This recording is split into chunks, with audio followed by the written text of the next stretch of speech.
உலக மக்களே வணக்கம். பிரதர் சிஸ்டர், சாதாரண மக்கள் சரிங்களா, கஷ்டத்தில் களவன்றாங்க. சாதாரண மக்கள் கஷ்டத்தில் வரதட்சணை கேட்குறாங்க. திருடினவங்களும் ஜெயிலுக்குள்ளே போயிட்டாங்க, வரதட்சணை கேட்டவங்களும் ஜெயிலுக்குள்ளே போயிட்டாங்க. அது எல்லாத்தையும் தெரியுமில்ல அந்த விஷயம்.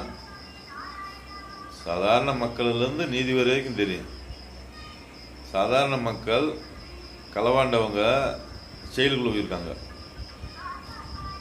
சாதாரண மக்கள் கஷ்டத்தில் வரதட்சணை கொண்டாட்டியை கொடுமைப்படுத்தி ஜெயிலுக்குள்ள போயிருக்காங்க. இது சாதாரண மக்கள்லேருந்து நீதிபதி வரைக்கும் தெரியும். உண்மை தானே? சாதாரண மக்களுக்கு பல பிரச்சனை இருக்குது.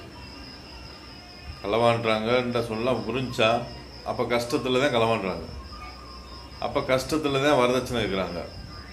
இது பழக்கமாகி போச்சு, அதனால் கேட்குறாங்க.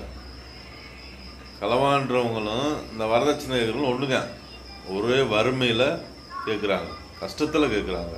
நம்ம சூழ்நிலை சரியில்லாமல். புரிஞ்சா மக்களே?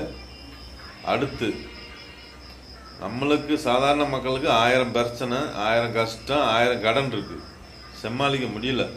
தொழில் இல்லை, வேலை இல்லை. இது துரோகம் பண்ணது இந்த அரசியல்வாதிங்க.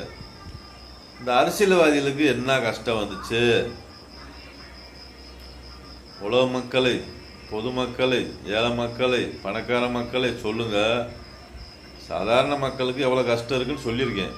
இந்த அரசியல்வாதிகளுக்கு என்ன கஷ்டம் இருக்கு? தமிழ்நாட்டு முதல்வருக்கு என்ன கஷ்டம்? பண கஷ்டம். அவர் உதயநிதிக்கு வரதட்சணை வாங்கினாரா வாங்கலையா? எதுக்கு வாங்கின? அவங்கள்ட்ட என்ன இல்லை? அவங்க பொண்ணுக்கு வரதட்சணை கொடுத்தாரா கொடுக்கலையா? அவர் எப்படி இடத்துல பொண்ணு கொடுத்துருப்பாரு? தமிழ்நாட்டு முதல்வர் வீட்டில் பொண்ணு எடுக்கிறாருன்னா அவர் எப்படி இடத்துல இருப்பார்? அப்போ அவருக்கு ஏன் வரதட்சணை கொடுத்த? உங்களுக்கு என்ன கஷ்டம்? ஒரு பொண்ணுக்காச்சும் வரதட்சணை வாங்காமல் வாழ வச்சிங்களா?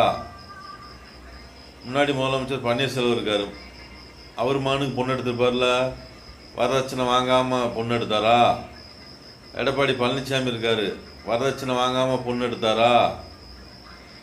சொல்லுங்க மக்களே. நம்ம ஸ்டாலின், அவர் வரதட்சணை வாங்காமல் பொண்ணு எடுத்தாரா?